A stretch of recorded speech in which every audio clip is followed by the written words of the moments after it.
What is up, everybody, and welcome back to TarHeelIllustrated.com. I'm Jacob Turner. He's Andrew Jones, and AJ. We are here for another episode of the UNC football show, and we'll be previewing Carolina's matchup with 25th ranked Miami a little bit later on in this one. We've got a whole plethora of things to talk about before we get to that game. Again, 7:30 p.m. kickoff in Kenan Stadium. That game will be nationally televised on ABC. Massive, massive game between 12th ranked North Carolina and 25th ranked Miami. Carolina right now currently a 3.5 point favorite. And AJ, before we dive into the rundown, as I like to call it, because we got a lot of different topics to talk about from this week, I do want to thank Underdog Fantasy for sponsoring this show.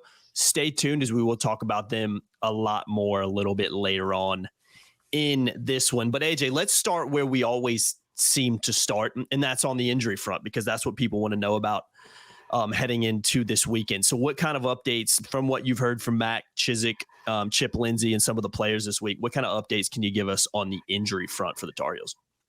Well, this will be a first for me, but a punter is being monitored during the course of the week. Yeah, you don't see that very often, do you?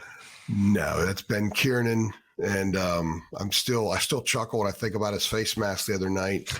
But Ben Kiernan is being monitored for lower body this week. They're actually pretty healthy. Legend Cavazos played a little bit last week in that game. So this is the healthiest the team has been all year. And I'm talking about first day of practice, because they had a couple guys out first day of practice, and then a few days in, they lost Boykins. Cavazos went down for a long-term injury. They didn't have Will Hardy pretty much throughout all of August. And as I've said a few times here recently, they're just adding parts. Everyone else is losing guys. They're adding guys. They're getting deeper. They're getting better each week. Not just general improvement as well, but they're adding pieces that can help them. And I believe Stick Lane is about caught up now with the terminology and all the communication. So they're healthy. Yeah, they're ready to roll. I mean, if Ben Kiernan can't go, who's to say that they need to punt much anyway? So yeah, they don't really punt. And the issue and the issue that they've had with the punting, they've had a punt block in each of the last two games. It's the same spot, same problem, but different guy in the shield. Yeah. So it's a shield issue. Mm-hmm. That's it. I mean, they're healthy. And that's a great place to be after 5 games. Obviously, I know the bye week helped out a lot with that as well. But if that's really the only injury we're kind of talking about right now, and you don't have really any guys, out for this season through the first few games, I mean, you're sitting pretty going into the, as they really dive into the season, as they'll be about halfway through after the Miami game this weekend. I will add this. Jahvaree Ritzie was dinged up last week, and he only played a few snaps. Did not play a lot. The Syracuse game. Kevin Hester's also being monitored this week with lower body as well. I failed to mention him. But Ritzie was able to go, but they were going to watch him closely because he was dinged up. And then the game, Carolina built a lead, and there was no need to play him. So Travis Shaw and Kedrick Bingley-Jones got a lot of those reps, and both played very well. Mm-hmm. So we've got a piece coming out. It may run before this podcast drops about the depth on defense. It's significant, and we'll talk about that, I think, here on the show as well, because there's some fascinating numbers that I sent you that show a difference between how much this group has improved from a year ago, and a big part of it's the depth. A big part of it is guys knowing that they could just go full bore for a series, and they don't have to, even if Carolina scores quickly, they don't have to run back out there and do another series. There are many things to like about the direction the defense is going, and the depth is one of them. So they can be without a Ritzie and a Hester last week and still be very good up front. Mm-hmm. So, such a good sign for this team. It is. No, they're rotating a ton of guys on defense, particularly in that secondary and on the line. And again, we'll talk about that a little bit later on in this one. Let's talk about the ranking for the Tar Heels. Obviously moved up a couple of spots again, ranked 12th nationally this week. It's pretty interesting to note that 4 of Mac's 5 years of, being back in his part 2 era, they've been ranked at least in the top 13 for 1 week, at least 1 week. So It's pretty wild to think, and also pretty impressive. I know Carolina's not, even if you ask Mac, I don't think they have higher expectations for this program than just getting a top 15, top 13 ranking for a couple weeks and then losing a couple games. But just to note that, I think shows the job again that we've talked about with Mac. It hasn't been just this linear growth. It's been good, and then maybe it's plateaued a little bit, gone down a little bit, and then gone back up. But again, you have to give credit to what he's been able to do, and it's all kind of culminated in where the Tar Heels are at right now, going into a big time matchup against Miami this weekend, undefeated, and looking at the rest of their schedule, have a really, really good opportunity to have a special season. So again, just an interesting note, an interesting thing to talk about. I'm a long believer that programs that explode overnight can fall quickly too. Mm-hmm. What you're seeing with Carolina is, I think it's been a little bit more gradual like that. The outlier would be 2021, but I also think, and you and I talk every week, that was the year that Mac learned the most about what he doesn't want. Yeah. So sometimes it's really, you find out what you do want by learning what you don't want. And I think that was very much the case then. And I think there was a lot of that learned last year too. We've seen some of the personnel changes that were made and how they went about getting some of the new kids. I think that's part of it as well. But they've been knocking, and they knock a little higher, and they've been learning as they go along. When they get thrown off that ladder, they get back on and climb back up again. So they're actually doing this a way that makes it more sustainable than if you do it overnight. And so I actually think that the ranking thing matters because it shows that the nation has thought a lot about what they have at various points in different seasons. And the reason they think that is because a lot of positive things are being done. Now, have they handled it well every time? No. But that's all part of the process, I believe, in building a program that becomes sort of self-sustaining. And I think we're seeing a lot of that now when you're with older guys in the field that make adjustments during games, a team that can go through a bad stretch and it doesn't linger. They find ways to nip it and then take control of the game again. I used the word about panicking like it was last week, maybe. I had asked a lot of, and maybe even after the Pitt game, like they don't panic. We've seen North Carolina panic, especially on defense, a ton. They don't panic now. The offense is sort of carving out a new identity. It's a different offense than what Phil Longo ran. The length of their drives last week, doing stuff on the ground, Drake being more a game manager, an NFL-style game manager, taking that little 6-yard dump, instead of waiting a little bit longer, rolling into a sack or getting into a position where he has to throw the ball. He doesn't have that many throwaways this year. His throwaway numbers are down. So there's so many fine-tuned things we're seeing about this team, and they're gradually climbing up. They're in a good spot with the ranking. I wouldn't let I think as long as they keep winning, everything else is going to take care of itself. The CFP will come out here in a few weeks, and if they keep winning, they will be well positioned there. And they have an opportunity to do some special things. So I think Carolina fans should embrace the number 12 ranking.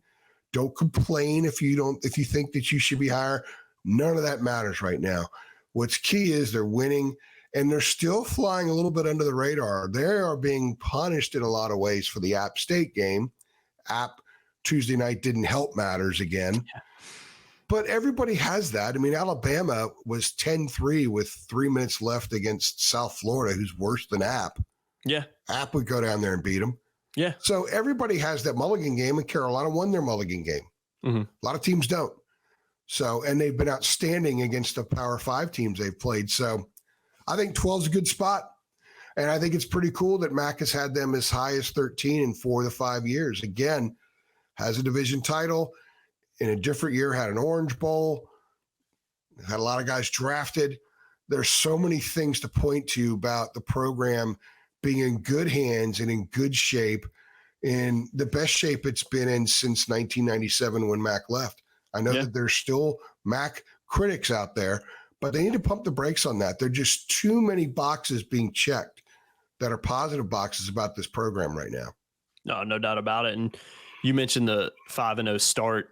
I know Mac talked about earlier this week. I think he was kind of asked about it, comparing it to the 97 team is obviously that's kind of his quote unquote best team that he's ever had at North Carolina. I know he wasn't really quick to compare it, and I know he said there's still a long way to go, but what did he end up saying about that comparison when he was asked about it? Well, he's been bringing up the first time 3-0 since, or the fourth. Oh, you know, Mac loves those stats, man. You got to promote the program from within. It all starts from within. We had some fun with this after his presser on Monday when he said, well, I was looking up last time we were 8-0 or last time we were 5-0 and we were 8-0 in 1997. It's like, well, he coached that team. So obviously he knows that. He knows, yeah. But we were joking about him going to like sportsreference.com. Yeah, and just sifting and just adding in each year, 2012, 2011, 2010, going backwards. And it's 97, his last team in part one. They started 8-0 and then they lost 20-3 at home to Florida State. Yep. The only time game day's been in Chapel Hill. It was Judgment Day in college football. It was a huge, huge game. I think Carolina turned away about 5,000 students that night. Wow. At Kenan. They had 64,000, I think, at Kenan that night. 63,000, something like that. The biggest crowd ever at Kenan. And I think at the time it was the biggest crowd to watch a college football game in the state until there were some games. Until there were some games in Charlotte at the Panther Stadium that surpassed that. So he's told his guys, look, you got a ways to go before you're the first to do something in more than 26 years, because that 97 team sort of sticks out. And then there were some teams in the early 80s that got off to really, really good starts. And then you got to go back to, I think one of the choo-choo teams had a great start. And then there were some teams in the 20s and one on 1914, that kind of stuff. So they're ways away from being in that conversation. But I also think that by him bringing that up, it actually triggered a couple of questions about comparisons, this team in 97. And I was really curious what he was going to say, because my first year was toward the end of the 96 season. In fact, my first game was what I still call the biggest regular season loss in Carolina history, when they blew that game at UVA in November of 96. Yeah. So I covered healthy handful of games in 97. I was at Media Day. I was around the program. I was very new in this business, so I didn't have the same lens then that I do now, but I still knew that team well, remember it very, very well. And they were just littered with talent. Max said Monday that most of the two deep got drafted on defense. How they were stacked defensively, yeah, especially. Yeah, the NFL draft in 98, there were 3 first rounders from that defense, and that doesn't include Bly, who didn't come out that year because he was only in his second year in college. So a lot of NFL talent there. They had some on offense too, a couple of linemen. They had some backs and whatnot. So that was a really good team. The 97 team right now would beat this team. But what this team has that club didn't have is they have Drake May. Got a hell of a quarterback. They had some good receivers on that club. Nate Brown played in the NFL for a while. I think L.C. Stevens had a cup of coffee in the league. But I think they're better at receiver now. I think they're much better at quarterback now. I think the offensive line is somewhat comparable. Running back was a little bit – well, in the 97 team, they had Jonathan Linton, who is not an NFL player. He may have played with the Bills for a year or two. I think Omarion's a guy that will play in the league and maybe play for a while in the league. So they might be comparable or a little bit better at running back as well. Defensively, that club was the best defense in the country for 2 years in a row. This group isn't, but this group has some NFL guys, and they're trending in the right direction. They're 35th right now in total defense. Who would have thought that? I know. I almost had a double take when I saw that stat. I'm like, man, we haven't seen that low in a long time. Yeah, didn't we do a pod before the season? We say, hey, look, if they're in the low 60s, high 50s, that would be great for this I've been saying it for 5 years, man. You had just a top 60 defense. You win a lot of football games here in North Carolina with how good the offense has been. I mean, it's that simple, really. You get in the 30s is just icing on the cake. And, hopefully from Carolina's perspective, they'll continue to move up a little bit. But, another thing that defense did, Jacob, is they scored. Yeah. They scored points. Dre had a couple of pick sixes. Trying to think. They had a game against Virginia where I think they scored a couple. Dre had a pick six maybe in that game. And I think Keith Newman may have returned a fumble for a touchdown. I'm not sure. But they were down they returned the favor against UVA a year later. They had that 17-3 lead in 96, and then all hell broke loose when Keldorf threw the interception in the end zone.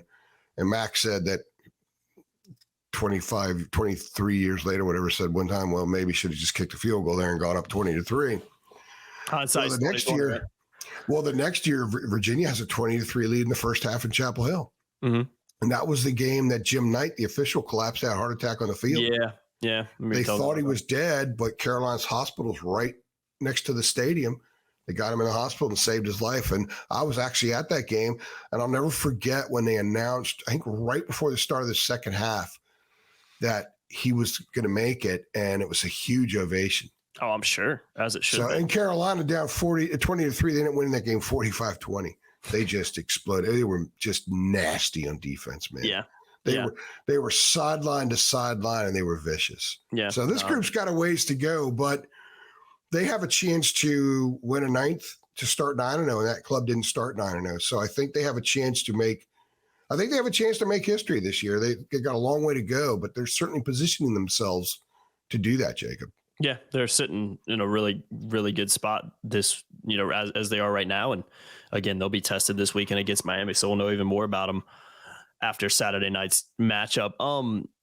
Let's just stay on the defense for a second. We mentioned 35th nationally right now in total defense. I have this 334.6 yards per game they're allowing, which, I mean, compared to what they've done the past couple of years, that just sounds extremely low for a defense that in the past has struggled, but even going back to last year has made a lot of improvements under Gene Chizik. And I think we're kind of seeing that right now. And again, you've got a piece coming out, the rotation in the back and the secondary, the rotation on the defensive line.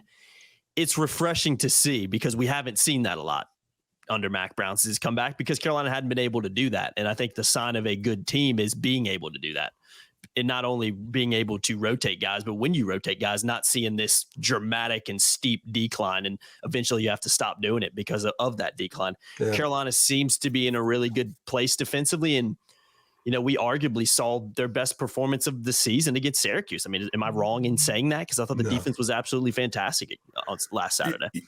The stats were great, but the thing that impressed me the most about that performance was how they took game plan to the field. And masterfully executed the game plan.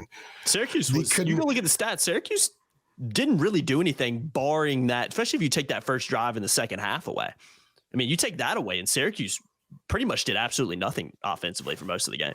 Well, they completed that 34-yarder on third down, that a great film room moment for Tayon Holloway. He'll make those plays next year. Yeah. Maybe even later this year. I just think that the connection between the plan during the week and the kids on the field is stronger than it's been since Gene was there before. And there's a Gene Chizik factor here. People like to beat him up too, but this is a wonderful Jeremy Sharp stat. Mac gave credit to Jeremy too Monday, but in the regular season as defensive coordinator at UNC, Gene is now 33-8, and he's 21-5 in the ACC. Wow. He's really good. Mm-hmm. And the thing that's impressive about him is a guy who has had so much success. He's got a couple rings. He is in demand. He's TV guy and everything else. And he evaluated himself hard last January. Mm-hmm. And he realized, okay, here, this, and this, gone. Not doing that anymore. Let me try some of these things, because the game changed when he was out. It became so much more RPO heavy, RPO driven during the years that he was out, and he had to adapt some things. And so when you see game plan taken to the field and executed at an exceptionally high level, that tells you that all the pieces and all the parts are working exactly as they need to on that side of the ball. So there's no reason to expect that won't happen again. Now, it doesn't mean they're going to perform as well, but that was a tough game plan. Garrett Schrader challenges your game plan probably as much as anybody they're going to face all year. And they nailed it. And they nailed it without Kevin Hester, and they nailed it without Jahvaree Ritzie. That's what's so impressive about it. So I think that in my opinion, my expectation of the defense went up a healthy notch or two last weekend because of that. I think Gene is as connected with that group as you can want for a defensive coordinator to be connected to his group. And that bodes well moving forward because some people think he's a genius. And I don't know if who in football is a genius or not. I haven't ever been in one of his meeting rooms, but he knows what he's doing. Yeah, of course. Yeah. And I hate to be cliched, but the proof is in the pudding. Yeah. And it's going to be very interesting to see what his plan is for Tyler Van Dyke and all the talent and speed that Miami has. A very different challenge than what Syracuse presented. So it'll be interesting to see what the plan is and how the kids execute the plan. Yeah, a lot of dudes on that side of the ball. That always helps too. We like to use. Yeah, their ranking. Yeah, and their ranking numbers. If you look at just their rankings last year compared to where they are this year in so many categories, it is off the charts. Different. It's not just the total yardage, but the rushing yardage and the pass efficiency defense, which is a great statistic. I think they're 14th in the country right now in pass efficiency defense. So, but third down defense, they're significantly better. Fourth down defense, they're significantly better. This club knows how to get off the field. They don't force a ton of turnovers. They don't get a lot of sacks, but they're really good at forcing quarterbacks to change what they're doing. Make them move, make the routes look different, because when you're sitting back in the pocket and you're going through your progression, all the routes are going to look the way they do in practice. But once you have to start rolling and there's a little bit of pressure, suddenly the routes look different because your perception, your perspective rather, is different. And they're really good at forcing quarterbacks to have to throw the ball out of what their natural way it's drawn up. They don't get a statistic for it. There's a lot of QB pressures they don't get credit for, that they do pressure the QB and force movement, and that changes everything. I would imagine that they keep track of the number of times guys do that, which is why you get so much praise for Des Evans. He's not racking up sacks. He's not racking up QB hurries through the PFF grades, but he's forcing quarterbacks to move a lot. An awful lot. And that's what they want. Because then what you do, if you're really good in the back, you allow those guys to make plays. And you've seen an uptick in tighter coverage. Elijah Huzzey's interception last week was a product of tighter coverage. So they make quarterbacks get rid of the ball quickly, and they're covering on that short stuff more now. They're not playing as soft. So we're seeing them sort of take another bite out of what they want and reaching a point of tight coverage, physical coverage, working in concert with the traditional pass rush to a point where they can really pick and choose when they blitz.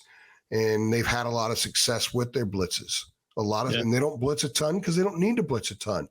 They don't have to disguise a whole lot because everybody's taking care of their jobs. It's kind of a neat thing to watch, because hadn't seen it a whole lot in that stadium by the home team. Butch had a little period, and Gene had it, I guess, at times his first year and his second year under Larry. But by and large, the defense has been crap for the last quarter century. So it's neat to sit back and watch them control games on that side of the ball. Yeah, no, it is. And, long may it continue from a Carolina perspective, because it has been refreshing to see. And I know the fans have obviously enjoyed it too. And last thing before we dive into the preview, we'll tie these two kind of together. Drake May's game growing a little bit, really, really impressive stat lines against Syracuse. And then you've also got Tez Walker, who came back into the fold last week, played more as the game went on, but didn't play as much as he will end up playing on this team, obviously. But we did see glimpses of what he can do with a couple just really, really impressive. One stands out, the one he made on the sidelines, where it seems like he jumped 50 feet in the air and somehow still kept his foot in bounds. You can see that on our offensive highlights video we put out from that game. Really good angle on it. But yeah, it's good stuff. Those two guys, man. And let me ask you this. Drake's game improving a little bit. Tez back. Drake's most probably impressive stat line came last week with how good he was. How much do you think having Tez back in the fold does help open Drake's game up a little bit as well? Because having that other deep threat, we saw it with that McCullum pass. We saw it a couple other times last week as well. When you've got two guys like McCullum, like J.J. Jones, like Tez Walker, who can kind of open the field up and be those deep threats, the offense opens up even more. And when you have a guy like Drake May back there, he's going to pick those defenses apart like that. So just tie those two guys together and how they kind of open each other up, because it seems like having Tez back is just going to be a big plus for the offense, but Drake May in particular. Yeah, and Kobe Paysor as well. Paysor Kobe too, yeah. playing more and more on the outside, and I just think he's really good. Mm-hmm. So Tez played 56 snaps. So he didn't play 41. They ran 97 snaps, but he was targeted once every 9 snaps. He was on the field. He had 8 targets, had 6 catches. And by the way, your video, your highlight video, I love how you slowed down the Tez reception. Yeah, I'm gonna start doing that more on some of those bigger plays, because I think it just helped illustrate how it really did. These catches are. It really did. And what he does is he allows other guys to extend their routes. What I mean by that is there's more variety and they can run more deep stuff. We talked to Nate McCullum on Zoom after practice on Wednesday, and I asked him about that, the Tez effect. And when I mentioned the Tez effect, he just started smiling, big old smile. I asked Drake after the game Saturday about that throw to Nate, that 48-yarder to the 1-yard line, if that was an example of the Tez effect. And he immediately agreed. I brought that up Monday with Mac, and he immediately agreed. What it does is Tez stresses defenses. He needs 4 eyeballs on him. So Nate no longer is going to get 4 eyeballs. So he can go deeper. Bryson Nesbitt, they threw to him downfield more, right? Kobe had that big play. Now, it wasn't a 40-yard pass, but the lane was opened. Mm-hmm. When he completed it, even after tipping it to himself, he had a clear lane to the end zone. Didn't even get touched. Now, see, they've increased their throwing downfield anyway. Had Tez not come back, Drake was still going to have a big game Saturday. And he was doing real well before Tez even got on the field, right? And he was going to throw deeper and deeper. They're going down the middle of the field, 15, 20, 18 yards over the middle, position to catch and run really easily. They've been picking that up because I think that Drake's got more comfortable in this new offense. And he's sort of combining the game management side with the gunslinger side, which is what he needs to become more of an NFL guy.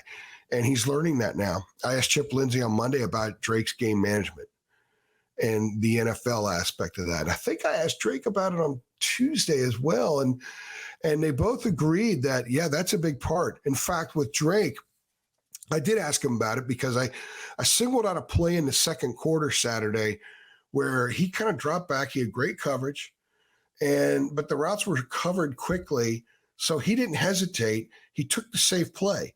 A little dump off to Amari and Hampton. He picked up about 8 or 9 yards, and they just kept moving. And he's doing more of that now than he did a year ago. The NFL, sometimes you take what they give you, and if they give you 6 yards, take the 6 yards, snap it again, and see what happens, right? So that, I think, is an aspect of what they're doing, but that's also going to open up the deep stuff. The potential for this passing game, now that they have Tez, and they have a take-the-top-off guy who allows all the other routes to be more pristine. They're going to be interrupted less often. I think the last, they got 7 games left in the regular season, and then a possible ACC championship game.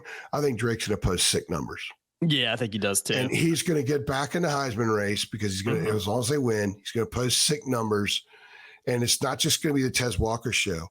They're going to be different guys with double figure, with 8 or more catches in different games. JJ will have another one maybe.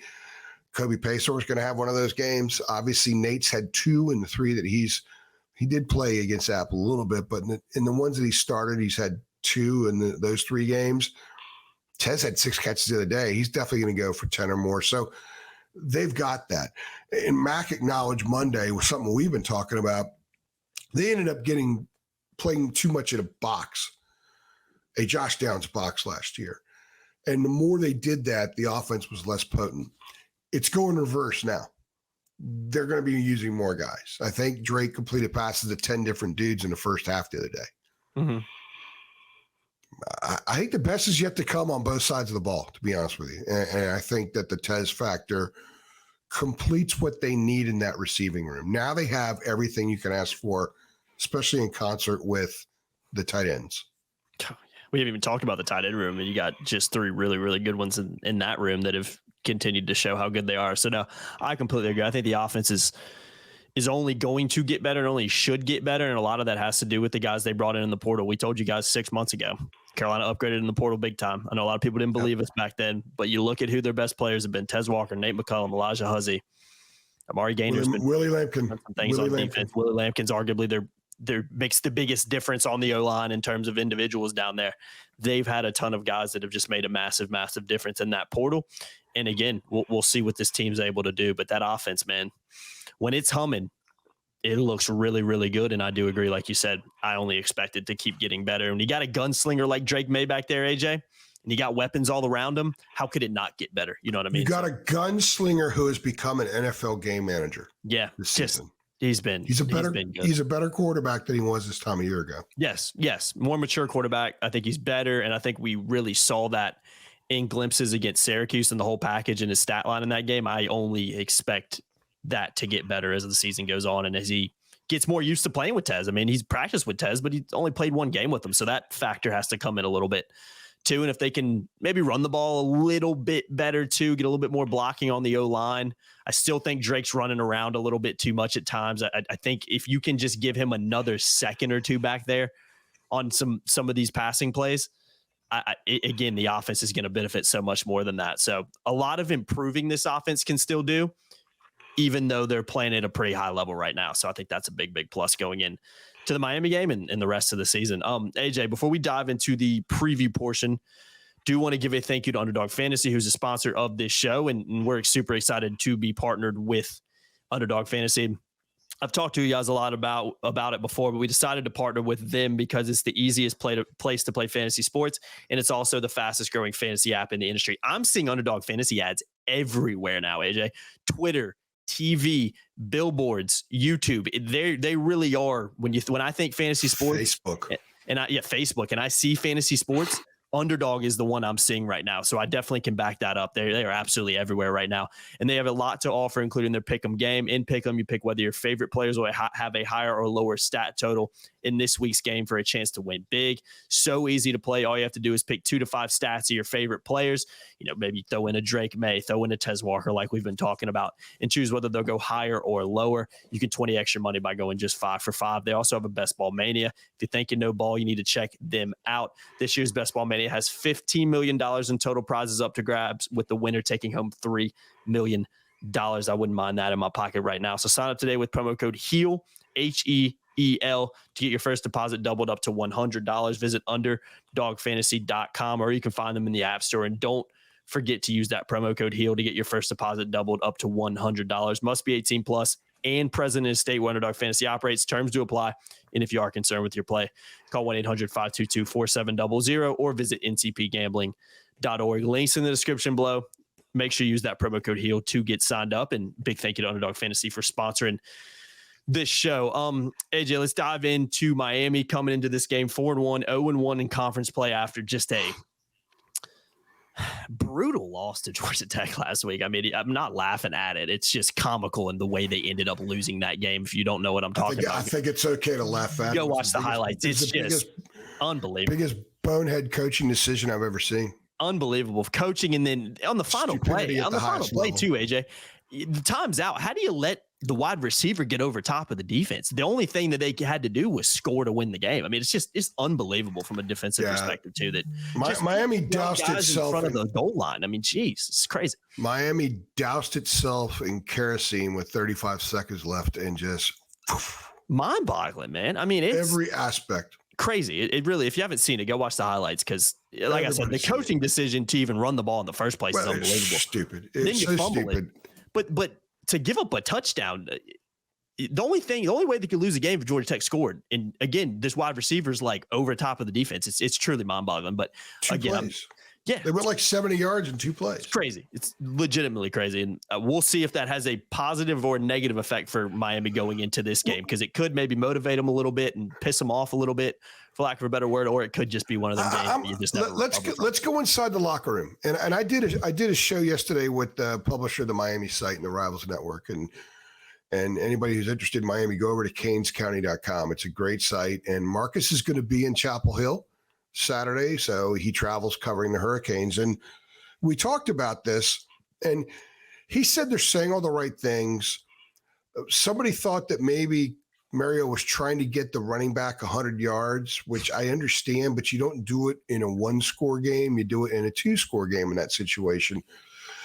And he said Mario very quickly said, no, that wasn't the case. And he kind of questioned some of Mario's responses about what happened. But here's the thing. I don't know how he gets them rallied together. I mean, these are competitive kids. They want to win. But the coach totally screwed up. And it wasn't just Mario.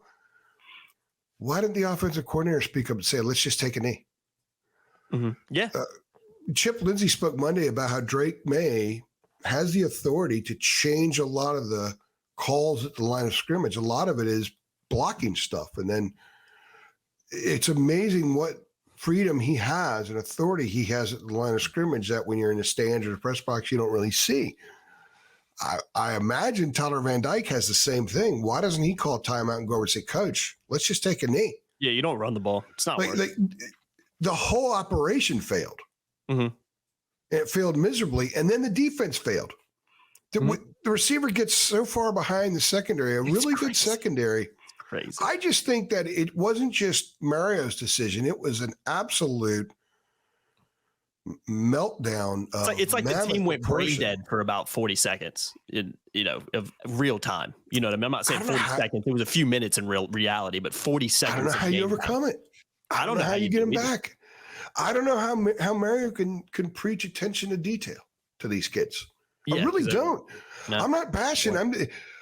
I talk often about human nature on college sports teams, football and basketball, and it's a real thing. And when someone blows something that badly, it takes a while to regain some of that trust. I don't care if he's your head coach, your boss, your spouse, your best friend, your next door neighbor, whatever it is. It takes a while to kind of build back to where you were before that moment. It's deflating. And the fact that they have to do this going on the road to play a night game against a team that's humming and getting better and just got a massive shot in the arm back with Tez Walker, that's a very difficult assignment for Miami. If Mario can redeem himself some, if he has this group ready to just buzzsaw through everything in Chapel Hill, to buzzsaw through every pine tree surrounding that stadium and knock the snot out of the Tar Heels. He can redeem himself. He has them ready to do that. It would be an amazing job on his part as a head coach. But it's hard to imagine them doing that. So as far as the Tar Heels go, they're saying the right things. We're expecting good Miami. We're expecting Texas A&M Miami to show up, and they're right in doing that because if that Miami team shows up Saturday night, Tar Heels have their hands full. Oh, yeah. But it's the thing I am most fascinated. I'm going to watch Miami during warmups. I'll look at them more than I might look at the other team during warmups, just out of curiosity.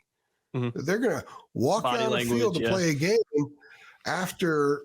And the thing is, they're not just being criticized. Mario's not just been criticized for what happened, Jacob. He's become a meme. I know. Oh, he's all over X or Twitter. Everywhere. I was listening to some national shows, and there was one segment where they came back from a break, and they didn't have enough time to do what they had planned on doing because they were going to the top of the hour, and they had to cut for news.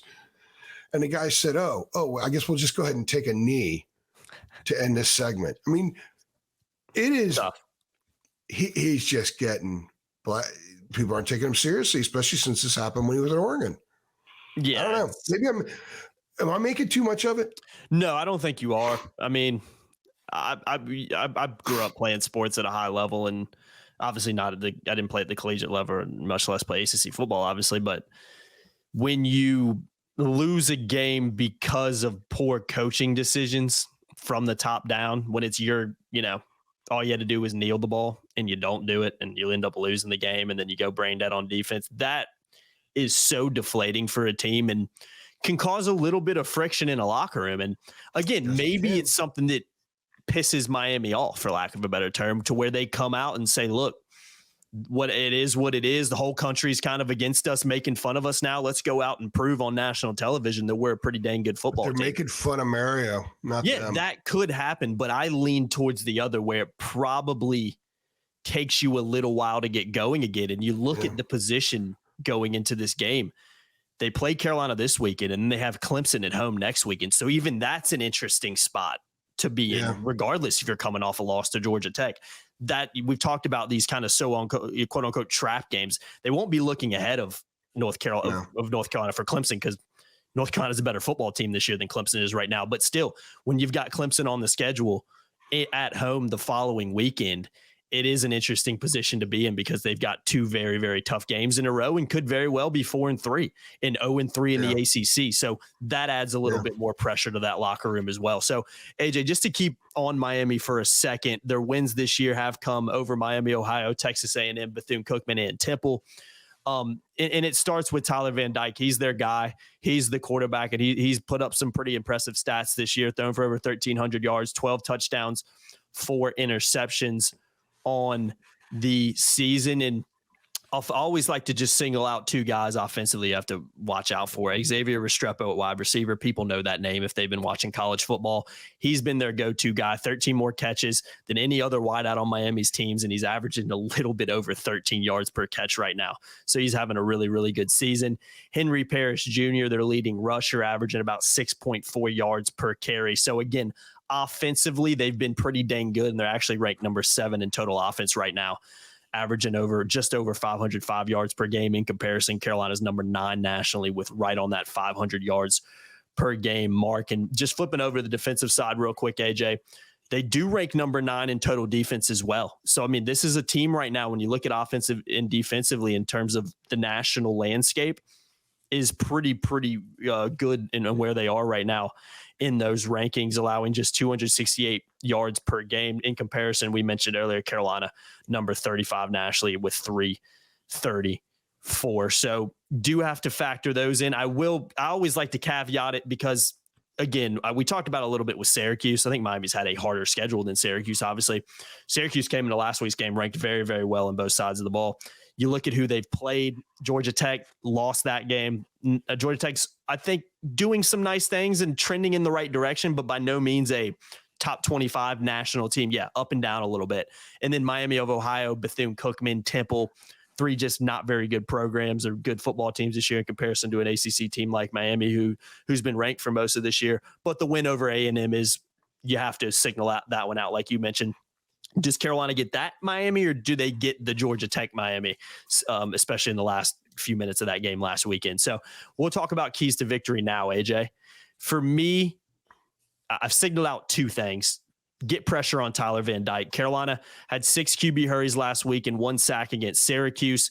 And Van Dyke did throw 3 picks last year. Only 4 picks on the season so far.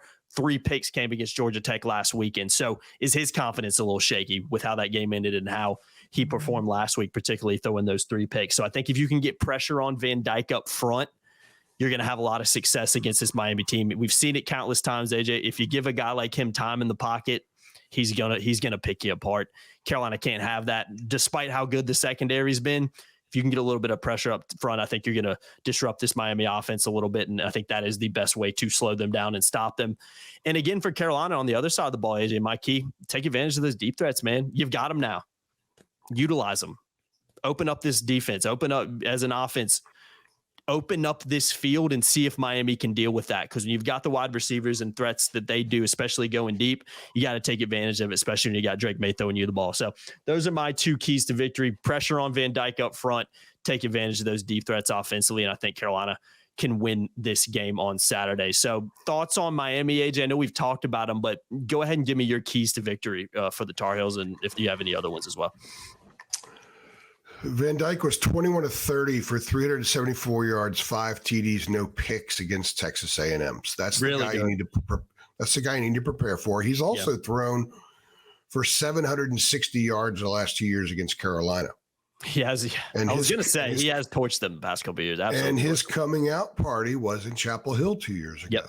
Remember that game? Cedric Gray ended it with an interception. They were moving the ball and they got a pick. In fact, they picked them each of the last 2 years, moving the Hurricanes down the field to try to get a win late. So the Tar Heels have stepped up and made a play against Van Dyke, but they needed to because they didn't make a whole lot against him otherwise in either of those 2 games. So the other thing about putting pressure on them, one of your keys is that they have one of the top pass protection units in the country. They're graded out, I think, among the top 6 in pass protection. Good line. And they're really good in the trenches. Their run blocking grades out very high. Their pass protection grades out high.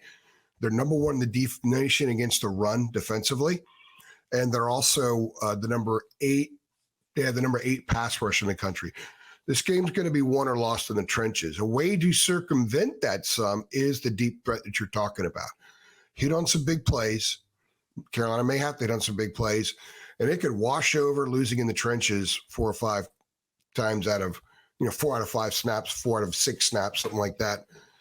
So Carolina needs to hit on some big plays, no doubt about it. But the challenge for the Tar Heels is going to be in the trenches, both sides of the ball, conventional football. If Carolina matches Miami in the trenches with conventional football, then it comes down to playmakers. And Drake May gets a nod over TVD. And I think now with Tez, Carolina's wide receivers get the nod over Miami's. Carolina is very strong at tight end. Miami's usually really good at tight end. I don't think Miami's as good at tight end as it has been. And there's also the psyche factor. In my 5 keys, I'm not going to give them all away right now, that I do before each game. It's a premium content item, but I will tell you one of them. The first one is Carolina needs to jump on them early because if we're questioning Miami's psyche. Well, if Carolina's got 2 touchdowns on the board in the first quarter and Miami hasn't scored and they've gone quick out or 1 first down and a punt, Carolina's going to put a lot of pressure on them. And you got to wonder then where things are. You could test their psyche. You could stress it and just kind of see if Miami is a strong team. We're talking about them bouncing back from what happened. A player-led team has a much better chance at taking it personally and saying, let's do this for us. That meeting without the coaches, that speech without the coaches. But they got 41 new guys on the roster. I don't know how player-led they are. I don't know because I'm not around them. So Carolina could carve out a nice path for itself in this game by getting out to a quick start. Score, get a stop, score, get a stop, and then they might be in control of that game early. If that doesn't happen, then it's going to be a battle in the trenches. Carolina is much improved in the trenches.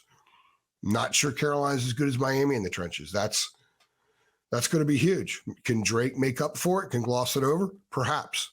That'll be the key for North Carolina, I believe. Yeah, no, I completely agree. And I think it's interesting too, because this is, in my opinion, this is both teams, Miami and North Carolina's hardest matchup of the season so far. I think Carolina's a better football team than Texas A&M. That game was at Miami in the first place. And then Carolina, I think based on looking at their schedule so far, this is the hardest game they will have faced. So that adds an interesting element too. So I'm looking forward to this one, man. Real quickly before we head out, predictions on this one. I sent in my staff picks yesterday. Believe I said 34-24 North Carolina. I think Carolina wins this one by 10. I think it's a close game for most of it. I think we do see a pretty entertaining matchup on Saturday night. But I think Carolina ends up pulling away a little bit late in that third, early in that fourth quarter, ends up winning by 10, and ends up, moving on undefeated 6-0 going in to the UVA game next weekend. So what are your predictions for this one, AJ? Early on this week, I was thinking, man, Carolina's going to win this game going away as well. I just think that the Tar Heels are in the process of going up another healthy notch, maybe even 2 notches. And maybe every week they're going to do that. I sense that everything is aligned for them to do those things. However, I agree. It just depends on how the first quarter goes. If this is a game, then the longer this is a game, the further Miami is more they're removed from what happened. And they got a game that they're playing right in front of them that they can win. And that's the easiest way to get a team back on the same page, is put them in position to win a game. So that's why I said early on, if Carolina come out and strike and attack, boom, It's boom, a great boom, point. It really is. they have a chance to really win next game. So I think it's going to be more competitive than I thought on Monday, but I do believe North Carolina's going to win this game. I think Carolina is positioning itself to continue winning for a while. And this is a hump, but this is a manageable hump. I think Carolina has been the better team. I think they dot their I's and cross their T's a lot more than Miami does. And all you need to look at is the final minute the other night as evidence to support that. Carolina hasn't had any of those kind of snafus, and I don't anticipate that it will. Mm-hmm. So Drake, playmakers on D, Huzzy with another pick. How about that? He's already halfway to the 6 that he had each of the last 2 years in East Tennessee. Yeah. And I think as long as the rain holds off, this is going to be the best atmosphere of MAC Part 2. And the fans, which are often not a 12th man in Chapel Hill, can be a 12th man. And I think that that's going to be part of Carolina winning this game. Mm-hmm. I hope the rain holds off. ABC primetime. Mm-hmm. First time they've had ABC primetime at night in I don't know how long. It would be fitting for North Carolina if it rains and there's 30,000 people there, and all the NC State guys on Twitter will have a blast with that. They'll be loving that, won't they? Oh yeah, but hopefully the weather holds off, because I just rather see the game in good weather. I also want to see what that atmosphere is like. I'm really fascinated by what the atmosphere can be like. I think it's going to be a special night in Kenan Stadium from that perspective. And I think the fans will be happy. I think the students will be happy, and they'll party all night long, and the team will be 6-0, and and with the Wahoos coming in the following week. Yeah, Carolina can win this game. They're going to be feeling really good going into that matchup, and not even just that, going into the rest of the season. So, AJ, I think that's a good place to wrap this one up. Another episode of the UNC Football Show. Appreciate y'all watching. As always, make sure you keep it locked to TarHeelIllustrated.com for all your coverage from Carolina football, basketball, and recruiting. Links in the description below. Follow us on Twitter. You can sign up for just $8.33 a month as well on our website. So take advantage of that. And a big thank you to Underdog Fantasy for sponsoring this show. Promo code HEAL to get that first deposit doubled up to $100. I've been Jacob Turner. He's been Andrew Jones. Let's do this. If you think Carolina's going to win, like the video below. That's all we're asking. It takes one click of a button. It takes 1 second to do. If you think Carolina's going to beat Miami on Saturday night in Chapel Hill on ABC, just like the video below, please. That's all we're asking. Appreciate it as always, guys, and we'll see you on the next one. Thanks.